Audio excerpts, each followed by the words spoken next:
નમસ્કાર દર્શક મિત્રો, પડકાર અરવલ્લી ન્યૂઝમાં આપનું હાર્દિક સ્વાગત છે। પડકાર અરવલ્લી ન્યૂઝ દ્વારા જે દ્રશ્યો બતાવવામાં આવી રહ્યા છે તે દ્રશ્યો છે બાયડ નગરપાલિકામાં વોર્ડ નંબર 6ના। બાયડ નગરપાલિકા દ્વારા આ 5 વર્ષ દરમિયાન કેવા પ્રકારનો વિકાસ થયો છે તેના ઉપર એક ઝલક કરીએ। પહેલાં તો વિદ્યુત બોર્ડની જીઈબીના કર્મચારીઓની જે બેદરકારી છે એ બેદરકારીની વાત કરીએ।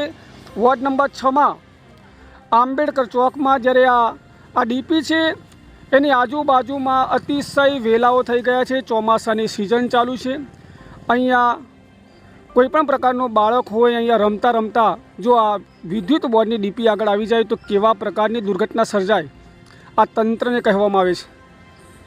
જ્યારે નગરપાલિકા દ્વારા અહીં વરાસી નદી છે, નદી માટે અનેક રજૂઆતો કરવામાં આવી છે કે આ નદીની પૂરેપૂરી સફાઈ કરવામાં આવે, પરંતુ આ તંત્ર એટલી હદે ઘોર નિંદ્રામાં છે, કંઈ ફરક પડતો નથી। વરાસી નદી કાદવ કીચડથી ભરાયેલી છે, ચોમાસું આવ્યું છે, ચોમાસું ન હતું છતાંય અનેકવાર રજૂઆતો કરી છે, પરંતુ આ વરાસી નદીનો કોઈ પણ પ્રકારનું નિરાકરણ થતું નથી।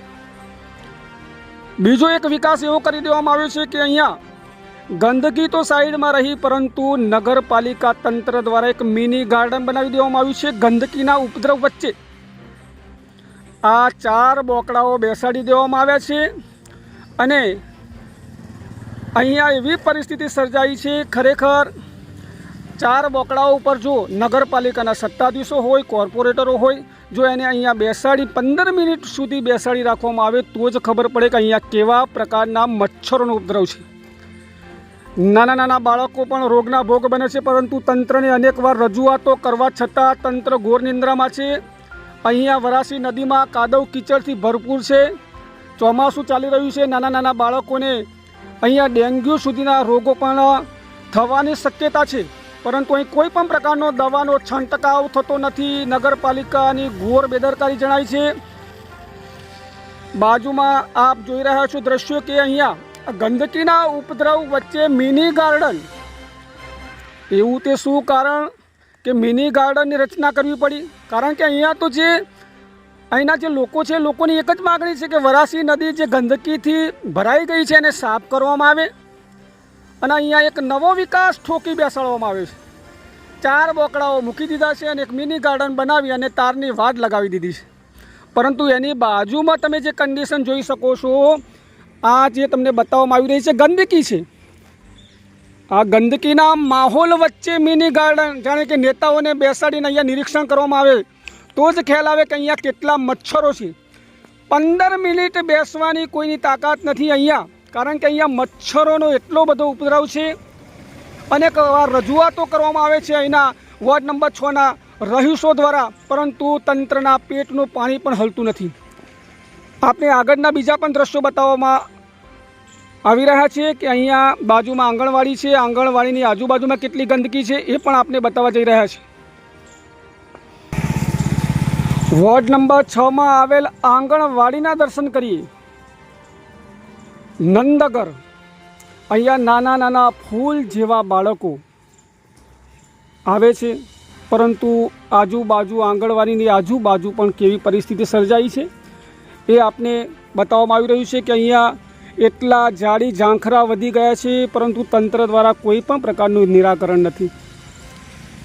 બધી જ જગ્યાએ ઝાડી ઝાંખરાની વચ્ચે આંગણવાડી, ચોમાસું ચાલી રહ્યું છે, નાના બાળકો છે અને ઝેરી જીવજંતુઓ, એક જનાવર જેવું આ આંગણવાડીમાં પ્રવેશો તો કેવી દુર્ઘટના સર્જાય। પડકાર અરવલ્લી ન્યૂઝ દ્વારા સત્ય હકીકત ઘટના જે છે એ જ બતાવવામાં આવી રહી છે। તંત્રને અનેકવાર રજૂઆતો અહીંના જે લોકો છે એ કરી રહ્યા છે, ભૂખ હડતાલ પણ અહીંયા બેસવાની પણ પરિસ્થિતિ સર્જાયેલી છે પહેલાં, પરંતુ કોઈ પણ પ્રકારનો તંત્રને ફરક પડતો નથી।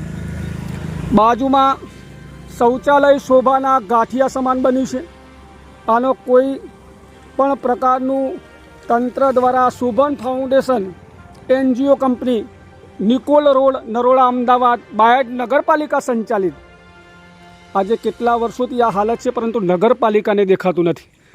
અંદરની જે કન્ડિશન છે એ તો ખરેખર જોઈ શકાય તેમ નથી, પરંતુ પ્રયત્ન કરું છું આપને બતાવવાનું કે અહીંયા કેવી પરિસ્થિતિ સર્જાઈ છે। આજુબાજુના લોકો અહીંયાથી પસાર થાય છે, એટલી દુર્ગંધ મારે છે, પરંતુ તંત્રને કોઈ પણ પ્રકારની પડી નથી। અહીંના ચૂંટાયેલા પ્રતિનિધિઓ શું કરે છે એ પણ ખબર નથી પડતી। આ વરાસી નદી છે, અહીંયા વરાસી નદીની હાલત પણ તમને બતાવવાના પ્રયત્નો કરીશ કે કેવી કન્ડિશન નદીની છે। આ નદી માટે 15 થી 16 વર્ષ સુધી સતત અરજીઓ કરવામાં આવે છે, રજૂઆતો કરવામાં આવે છે, પરંતુ કચરા પેટીના ડબ્બામાં સીધી અરજીઓ જતી હોય એવા દ્રશ્યો પણ સર્જાયા છે।